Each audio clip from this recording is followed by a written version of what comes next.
3 बजे बड़ी important press conference होने जा रही है और वो है डीजी आईएसपीआर की प्रेस कॉन्फ्रेंस। ये क्या मामला है जिसके ऊपर एक हंगामी प्रेस कॉन्फ्रेंस स्केड्यूल की गई है? जनरल सैयद हाफिज आसिम मुनीर साहब ने सहाफियों से मुलाकात की है।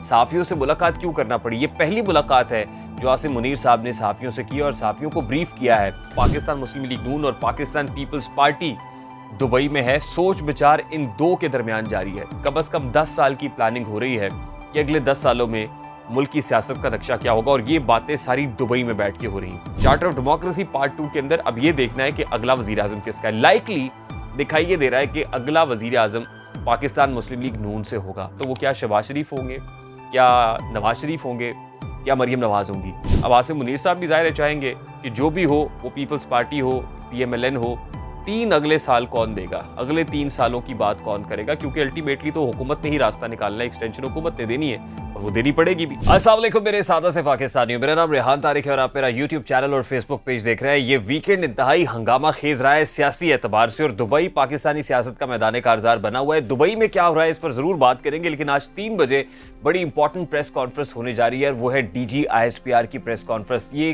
क्या मामला है जिसके ऊपर एक हंगामी प्रेस कॉन्फ्रेंस स्केड्यूल की गई है?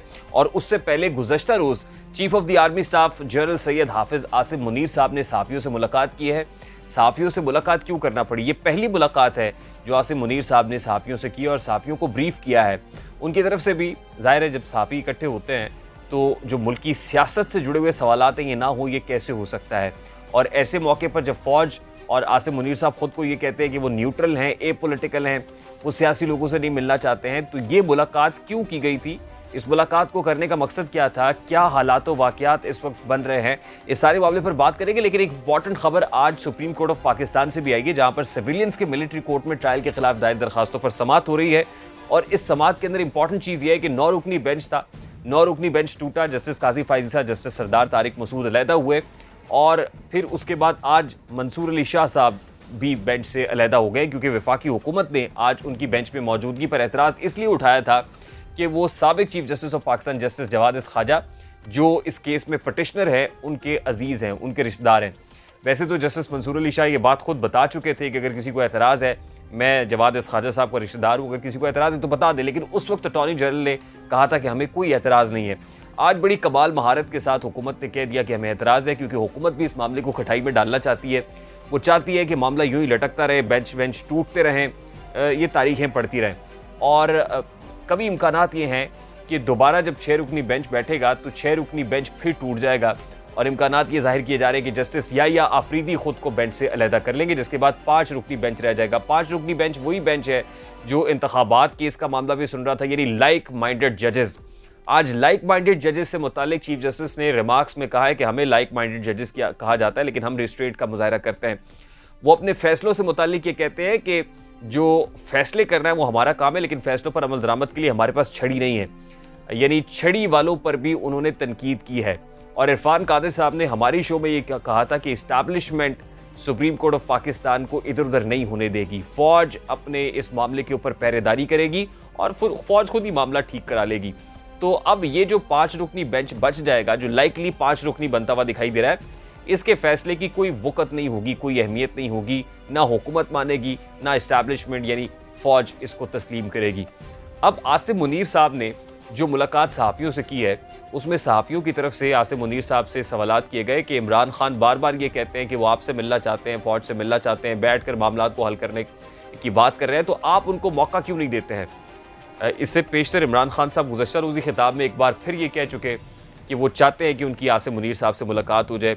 वो ये भी कहते रहे कि आसिम मुनीर से उस वक्त फटा था, अब उनके साथ कोई फटा नहीं है, बातचीत करना चाहते हैं। लेकिन आसिम मुनीर साहब ने सहाफ़ियों के सवालों के जवाब में वाज़े तौर पर यह कह दिया कि हुकूमत से मिलना तो वो मैंडेटरी है, यानी वो बाइंडिंग है कि हुकूमत से मुलाकात करें। हुकूमत जो है, हुकूमत का मतलब वज़ीर आज़म है, हुकूमती इत्तेहाद है, लेकिन इमरान खान से किस कैपेसिटी में मुलाकात करें? इमरान खान की क्या हैसियत है? वो सियासी लोगों से नहीं मिलना चाहते। और यही हुआ था जब इमरान खान से बात कराने की कोशिश की गई थी, जिस वक्त सदर आरिफ अलवी ने एक टेलीफोन कॉल में लाई थी और मुबारकबाद दी थी आसिम मुनीर को चीफ ऑफ आर्मी स्टाफ बनने पर, और स्पीकर पर फ़ोन लिया था और कहा था कि ये इमरान खान साहब आपसे बात करना चाहते हैं, तो आसिम मुनीर साहब ने उस वक्त भी दो टोक अंदाज में कह दिया था कि वो सियासी लोगों से बातचीत नहीं करेंगे। अब प्रेसिडेंट आरिफ अलवी ज़ाहिर है वो सरबराह मुमलिकत है, उनकी एक कैपेसिटी है, उस मुलाकात हो गई, बातचीत हो गई, लेकिन इमरान खान से मुलाकात करने से गुरेज़ आए। सिर्फ यही नहीं है, बल्कि उस मुलाकात के अंदर जब सहाफ़ियों ने सवालात किए हैं कि कार्रवाइयाँ जारी हैं, तो उन्होंने 9 मई का हवाला देकर यह कह दिया है कि मामला अक्रॉस द बोर्ड होगा, एहतसाब का अमल जारी है। 9 मई मामले में जो जो लोग मुलव्विस हैं उनके खिलाफ वाज़ेह सबूत, ठोस सबूत मौजूद है और उनको छोड़ेंगे नहीं बल्कि मारेंगे चुन चुन के। और उसके अलावा इंपॉर्टेंट चीज़ ये है कि जो मिलिट्री ट्रायल हैं वो भी हो रहे हैं। 124 अफसरान ऐसे बताए जा रहे हैं जिसमें जो 3 स्टार ऑफिसर्स हैं, 3 स्टार लेफ्टिनेंट जनरल रैंक होता है, उन लोगों के भी कोर्ट मार्शल हो रहे हैं। 3 स्टार जनरल जनाब सलमान फयाज गनी भी थे जो कोर कमांडर लाहौर थे, उनका भी कोर्ट मार्शल हो रहा है। और 125 के करीब लोग बताए जा रहे हैं फौज के अंदर जिनका कोर्ट मार्शल जारी है। और इम्कानात यही है कि आज डीजी आईएसपीआर जब प्रेस कॉन्फ्रेंस करेंगे तो उसके अंदर बात तो भारतीय स्टाइल अंगेजी करेंगे। लाइन ऑफ कंट्रोल पर जो भारत की तरफ से 2 रोज़ पहले गोलाबारी की गई है, फायरिंग की गई है, उस फायरिंग के वाक़े की मजम्मत होगी और बताया जाएगा कि मोदी सरकार ने जो कुछ यूएस के अंदर किया ये उसी का तसलसल था कि अल्टीमेटली वहाँ पर तो ये कहा कि जो सरहद के पार से दहशतगर्दी हो रही है उसको रोका जाए। वहाँ जो यूएस और इंडिया जॉइंट स्टेटमेंट आया उसके बाद भारत ने ही फायर खोल दिया लाइन ऑफ कंट्रोल के ऊपर। मौजू यही होगा, लेकिन आपको पता है कि डीजी आईएसपीआर की जब प्रेस कॉन्फ्रेंस होती है तो उसमें सवालात सियासी होना शुरू हो जाते हैं। जब सियासी सवालात होंगे तो कभी इम्कानात ये हैं कि आज डीजी आईएसपीआर भी हमारी इस खबर की तौसीक करेंगे कि जो पाक फौज के ऑफिसर्स हैं उनका कोर्ट मार्शल हो रहा है, और नाम उस वक्त सामने आएंगे जब कोर्ट मार्शल की कार्रवाइयाँ मुकम्मल हो जाएंगी। लेकिन इसमें रेस्ट अश्योर की कार्रवाई हो रही है और ये श्योरिटी आज डीजी आईएसपीआर अपनी इस तकरीर के अंदर भी दे देंगे। दूसरी इंपॉर्टेंट चीज़ दुबई में होने वाली मुलाकातें हैं। अब इंपॉर्टेंट चीज़ मैं आपको ये बता दूं, ये डिस्क्लेमर समझ लीजिए, ये मेरी बात नोट कर लीजिएगा आज, कि मुल्क में जो भी chief of the army staff आएगा वो 6 साल के लिए आएगा, वो 3 साल के लिए नहीं आएगा। जनरल बाजवा को जब एक्सटेंशन दी गई तो कानून में तरमीम हो गई थी, और कानून में जो तरमीम की गई थी उसके अंदर ये रास्ता निकाल दिया गया for another period of 3 years वाला, यानी 3 साल के लिए तो चीफ आएगा लेकिन उसको एक्सटेंशन दी जाएगी, वो रिन्यूएबल होगी for a term of another 3 years, अगले 3 साल के लिए भी।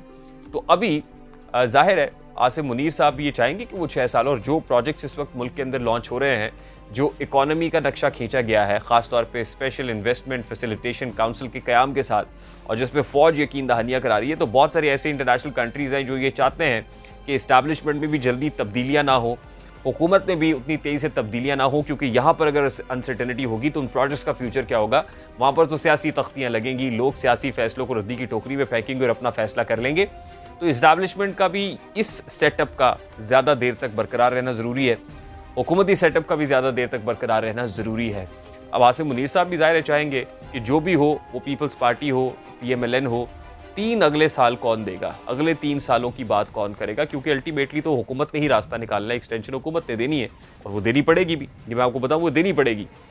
अब दुबई में जो कुछ हो रहा है, दुबई में इंपॉर्टेंट चीज़ ये है कि हुकूमती लोग कह रहे हैं हुकूमती इत्तेहाद के लोग हैं, भाई हुकूमती इत्तेहाद में क्या मौलाना फजलुर रहमान दुबई में है, क्या एमल वली खान दुबई में है, क्या शाहजैन बुख्ती दुबई में है, क्या बलूचिस्तान अवामी पार्टी दुबई में है?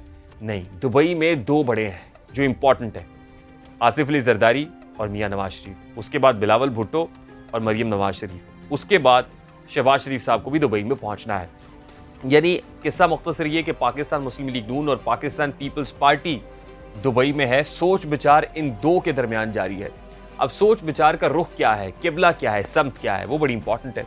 आपको याद होगा 2006 के अंदर चार्टर ऑफ डेमोक्रेसी हुआ था। वो चार्टर ऑफ डेमोक्रेसी मोहतरमा शहीद बेनज़ीर भुट्टो और मियां नवाज शरीफ के माबैन हुआ था, लंदन उसका मकाम था, और उस चार्टर ऑफ डेमोक्रेसी के अंदर ये तय कर लिया गया था कि वो एक दूसरे की हुकूमत की टांग नहीं खींचेंगे। बिल्कुल उसी तरह जब इज्तिमाई हुकूमत के कॉन्सेप्ट की बात हो रही है, मिलजुल कर हुकूमत करने का प्लान बन रहा है, तो फिर ये तय करना ज़रूरी है कि अभी के 5 साल यानी इलेक्शंस होते हैं तो 5 साल के लिए वज़ीर आज़म कौन होगा, किस पार्टी का होगा, सदर किस पार्टी का होगा, मामलात 5 साल कैसे चलाने हैं, और अगले 5 साल का सेटअप क्या होगा। आप यूँ समझ लीजिए कि अगले 10 साल की प्लानिंग, कम अज़ कम 10 साल की प्लानिंग हो रही है कि अगले 10 सालों में मुल्क की सियासत का नक्शा क्या होगा, और ये बातें सारी दुबई में बैठ के हो रही हैं। और इसमें जो स्टेक होल्डर्स हैं वो सिर्फ पीपल्स पार्टी PMLN और मकामी इस्टेब्लिशमेंट नहीं है, बल्कि इंटरनेशनल इस्टेब्लिशमेंट भी है। जो दुबई की रॉयल फैमिली है जिससे मुलाकातें नवाज शरीफ साहब कर रहे हैं, वो भी बड़े इंपॉर्टेंट स्टेक होल्डर हैं, वो भी पूछ रहे हैं। और कुछ मुतज़ाद आरा तो ये भी थी कि वो इमरान खान के लिए कुछ लोगों ने उनमें से NRO भी मांगा है, लेकिन जो majority of the international establishment है वो ये चाहती है कि इमरान खान को कोई NRO ना दिया जाए, यानी इमरान खान को साइड लाइन रखा जाए, उसकी सियासत में जो वापसी का रास्ता है उसको बंद रखा जाए।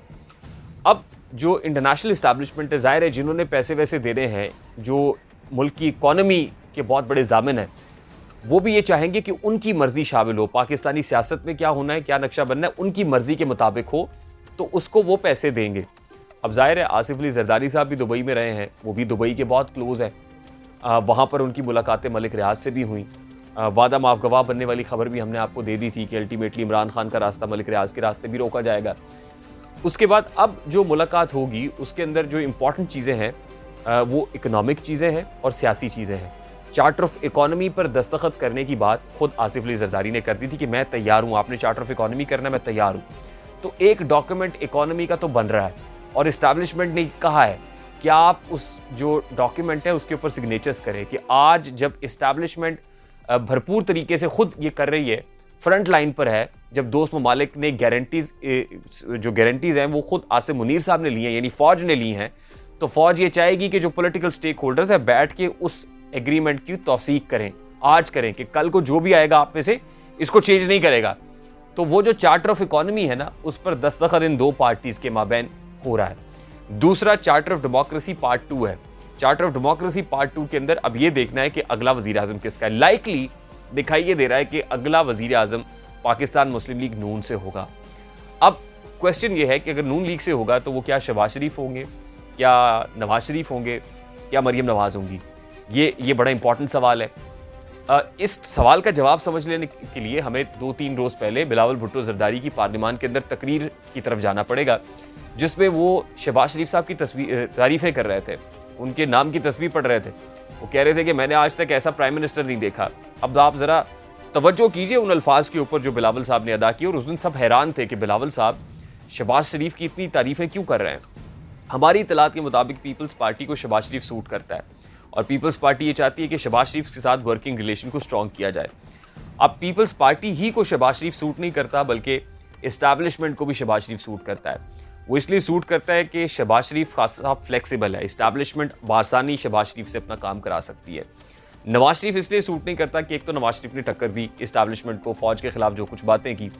उसके अलावा नवाज शरीफ का ट्रैक रिकॉर्ड ये है कि वो जब भी आते हैं उनका फड्डा हो जाता है चीफ के साथ, फौज के साथ, वो मुशर्रफ हों या मुशर्रफ के बाद इवन बाजवा हो, तो उनका हमेशा फड्डा रहा है। अगर उनकी पॉलिटिकल हिस्ट्री उठा के देखें तो इस्टेब्लिशमेंट को हमेशा ये शक रहता है नवाज शरीफ की पर्सनैलिटी के ऊपर कि ये आएगा तो हमारे अगले 3 साल ना मार जाए, फड्डा वड्डा ना कर जाए।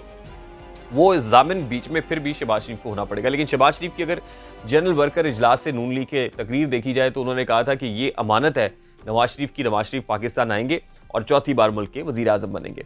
अंदर से तो शहबाज शरीफ भी यही चाहते हैं कि मैं वज़ीर आज़म रहूँ, लेकिन भाई को भी खुश करना है, और पार्टी के अंदर वोट बैंक भी नवाज शरीफ का है। पार्टी भी तभी तालियां बजाती है जब शहबाज साहब ये कहते हैं कि नवाज शरीफ की बड़ी इज्जत है और नवाज शरीफ ही वज़ीर आज़म है।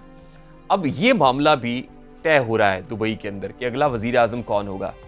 इसके लिए नवाज शरीफ को राज़ी भी करना पड़ेगा। सवाल ये कि क्या नवाज शरीफ इस काम के लिए राज़ी हो जाएंगे।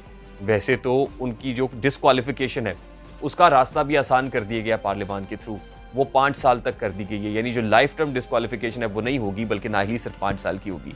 ऑल्दो इससे फ़ायदा इमरान खान को भी होगा कि अगर वो डिस्क्वालीफाई होते हैं तो 5 साल के लिए होंगे, लाइफ टर्म डिस्क्वालिफिकेशन नहीं होगी। उसके अलावा प्लाट अलॉटमेंट केस के अंदर भी हमने देखा कि जो मफरूर और इश्तहारी करार दिया गया था उनको, वो वहाँ भी क्लीन चिट मिल गई है। और फिर एक लीगल टीम भी बन गई है नवाज शरीफ साहब के केसेस को ख़त्म कराने के लिए, जो आज़म नज़ीर तारड़ जिसकी सरबराही करेंगे, इरफान कादर मौजूद होंगे, उसमें अता तारड़ मौजूद होंगे। तो अल्टीमेटली नवाज शरीफ साहब की वापसी का जो रास्ता है वो भी साफ किया जा रहा है। और हमारी इतलात के मुताबिक नवाज शरीफ साहब जुलाई के आखिरी हफ्ते या अगस्त के पहले हफ्ते में, और कुछ लोग तो ये भी कह रहे हैं कि 14 अगस्त को नवाज शरीफ साहब वापस पाकिस्तान में होंगे। अब नवाज शरीफ को कब पाकिस्तान में आना है, इलेक्शंस कब होंगे, जितनी तेज़ी से चीज़ें हो रही हैं, लग तो यही रहा है कि अक्टूबर नवंबर में इलेक्शंस हो जाएंगे। लेकिन ये सारे फैसले इन मुलाकातों से मशरूत हैं। अगर ये मुलाकातें सक्सेसफुली हो जाती हैं, स्ट्रीमलाइंड रहती हैं, तो फिर तो इलेक्शंस इस साल हो जाएंगे। अगर मुलाकातों में थोड़ी सी कोई अड़ी होती है, इमरान खान के पत्ते को साफ करने में थोड़ा सा वक्त दरकार होता है, या अभी मामला मैच्योर नहीं हो पाते, कोई फरीक फ्लेक्सिबिलिटी का मुजाहिरा नहीं करता है, तो फिर इंतखाबात अगले साल तक भी जा सकते हैं, जिसमें ज़ाहिर है हुकूमत नहीं चाहेगी at this point in time. ये लोग यही चाह रहे हैं कि अगर इमरान खान का पता भी साफ हो रहा है तो फौरी तौर पर जट मंगनी और पट ब्याह वाला जो मामला है ना वो किया जाए, क्योंकि अल्टीमेटली तो इत्तेहादी हुकूमत ही बननी है, इज्तिमाई हुकूमत ही बननी है। पीपल्स पार्टी PMLN ने मिल के चलना है। अब पहले कौन लीड करेगा इस कोलिशन को, ये फैसला होना बाकी है। मुझे रेहान तारी को इजाज़त दीजिए, अपना बहुत सारा ख्याल रखिएगा। अस्सलाम वालेकुम।